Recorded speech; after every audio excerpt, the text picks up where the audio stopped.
மட்டக்களப்பு கல்லடி உப்போடையில் அவதரித்து ஆசிரியராக, சேவைக்கால ஆசிரியாலோசகராக, அதிபராக, எழுத்தாளராக மற்றும் சொற்பொழிவாளராக என பல்வேறு பரிமாணங்களில் தனது ஆற்றலை வெளிப்படுத்தி கொண்டிருக்கும் திருமதி இந்திராணி புஷ்பராஜாவை தென்றலின் தேடல் வாயிலாக வெளிக்கொணர்வதில் தென்றல் செய்திகள் பெருமை கொள்கிறது. நான் இந்திராணி புஷ்பராஜா, ஒரு விஞ்ஞான ஆசிரியராக மெதடிஸ்த மத்திய கல்லூரியிலே எனது ஆசிரியர் பணி ஆரம்பமானது 1973ஆம் ஆண்டு. அதை தொடர்ந்து நான் ஒரு சேவை கால ஆலோசகராகவும், அதன் பின்னர் ஒரு அதிபர் சேவைக்கு உட்படுத்தப்பட்டு அதிபராகவும் பணியாற்றி இறுதியாக விவேகானந்த மகளிர் கல்லூரியிலே அதிபராக இருந்து ஓய்வு பெற்றேன். என்னுடைய பாடசாலை காலத்திலே நான் ஒரு மேடை பேச்சாளராக பாடசாலையினால் வளர்க்கப்பட்டேன். எனது பாடசாலை மட்டக்களப்பு வின்சன் மகளிர் கல்லூரி. மிக நீண்ட காலமாக நான் அந்த பாடசாலையிலே கற்றேன்.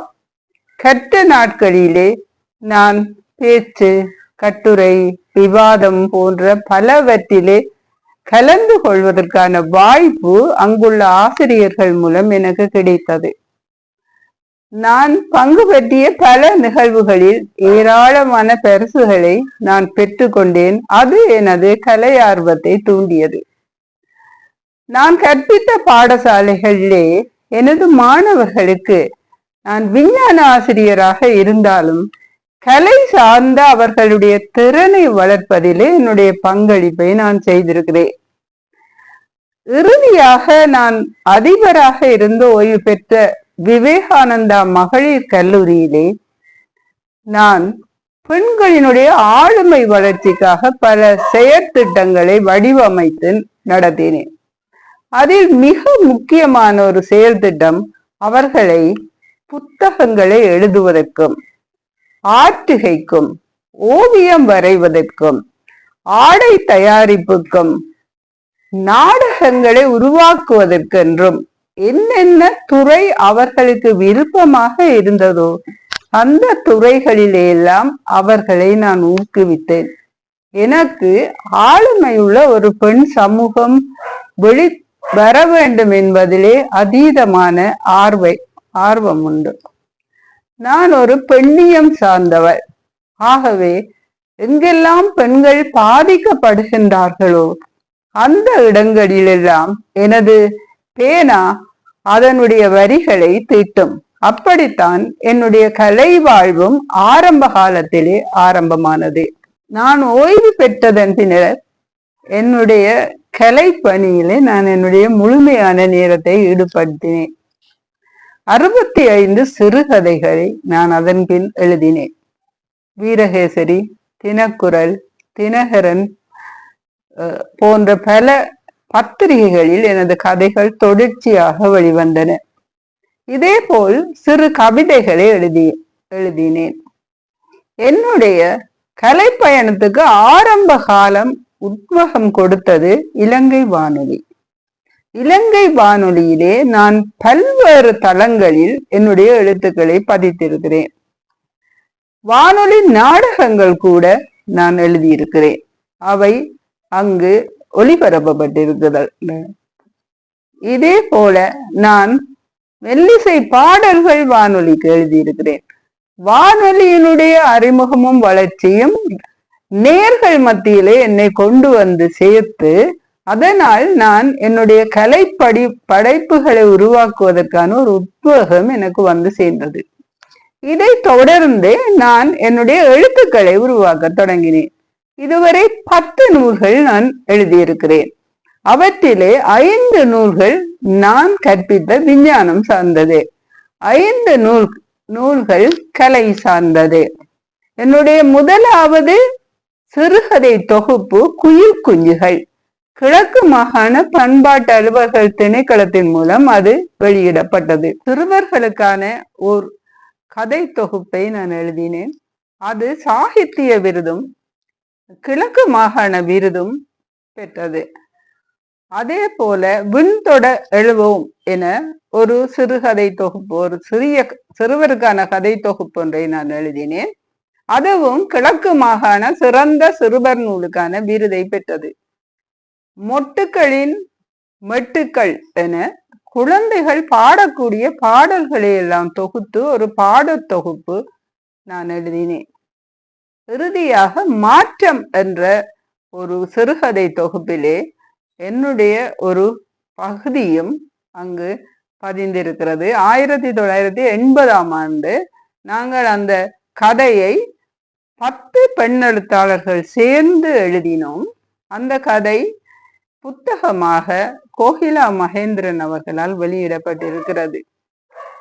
இதனை நான் செய்ததால் எனக்கு 1916ஆம் ஆண்டு கிழக்கு மாகாண வித்தகர் விருதும் கலாபூஷண விருதும் எனக்கு கிடைத்தது.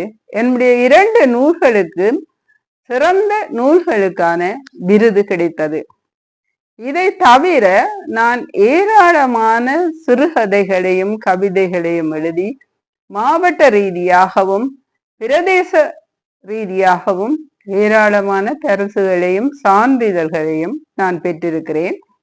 இன்றும் நான் சிறியவர்களுக்கு ஒரு கலை பயணத்தை ஆரம்பித்து வைப்பதற்கான சின்ன முயற்சிகளிலே ஈடுபட்டு கொண்டிருக்கிறேன். அதற்காக நான் யாருக்கெல்லாம் என்னுடைய உதவி தேவைப்படுகின்றதோ அவர்களுக்கெல்லாம் உதவி கொண்டே இருக்கிறேன். இப்போது நான் சிறுவர்கள் நடிக்கக்கூடிய 5 வயதிலிருந்து 10 வயதுக்குட்பட்ட சிறுவர்கள் நடிக்கக்கூடிய ஒரு நாடக நூலை நான் எழுதி கொண்டிருக்கிறேன். அவர்கள் பேசக்கூடிய மொழி வழக்கிலே அந்த நூல் எழுதப்பட்டு கொண்டு இருக்கின்றது. ஆகவே அப்படியே என்னுடைய கலை பயணம் நான் என்னுடைய கலை வெளிப்பாடுகளோடு ஏனையவர்களையும் உடன் சேர்த்து அடுத்த சந்ததியையும் ஒரு கலை பயணத்துக்கு கொண்டு செல்லுவதற்கு ஏற்ற வகையிலே நடந்து கொண்டிருக்கிறது. அதற்கு எனக்கு அனுக்கிரகம் செய்கின்ற அந்த இறைவனுக்கும் நான் என்னுடைய நன்றிகளை தெரிவித்துக் கொள்கிறேன். இன்றும் கூட என்னுடைய பாடசாலையிலே நான் கற்பித்த மாணவர்கள் முகநூலிலும் பல்வேறு தளங்களிலும் என்னை சந்தித்து கொண்டிருக்கின்றார்கள். அவர்களுக்கு அவர்களுடைய பயணங்களுக்கு ஒரு ஆலோசகராகவும் என்னால் இப்போது செயற்பட்டு கொண்டிருக்கக்கூடியதாக இருக்கிறது. நாளைய ஒரு நல்ல சந்ததியை படைக்கின்ற ஒரு இலக்கு நோக்கிய பயணமாக என்னுடைய இந்த நாட்களுக்கான பயணம் அமைந்திருக்கிறது என்று சொல்லிக் கொள்வதிலே நான் மிகுந்த மகிழ்ச்சி அடைகிறேன். என்னுடைய ஆதங்கம் இளம் தலைமுறையினை இந்த கலைத்துறையிலே ஈடுபட வேண்டும். அது எழுத்தாக இருக்கலாம், பாடலாக இருக்கலாம், இசைக்கருவி மீட்டலாக இருக்கலாம், நாடக அரங்குகளாக இருக்கலாம். உங்கள் திறமை எதிலே வெளிப்படுத்த முடியுமாக இருக்கிறதோ அந்த இடத்துக்கு நீங்கள் வர வேண்டும். நாளை நீங்கள் எங்களுடைய இந்த அழகான தமிழ் கலைகளை வளர்ப்பவர்களாக இருக்க வேண்டும் என்று நான் விரும்புகிறேன். எனவே நீங்கள் எழுத்தாளராக விரும்புகிறீர்களா? அப்படியானால் வாசியுங்கள். உங்களுக்கு பிடித்த அத்தனையையும் வாசியுங்கள்.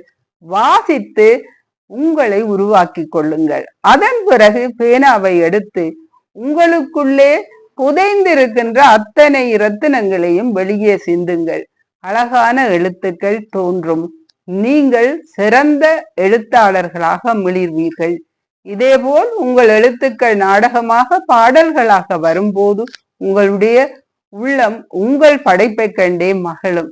அந்த நாள் விரைவில் வர வேண்டும் என்பதே என்னுடைய இன்றைய ஆதங்கம், ஆசை, எதிர்பார்ப்பு.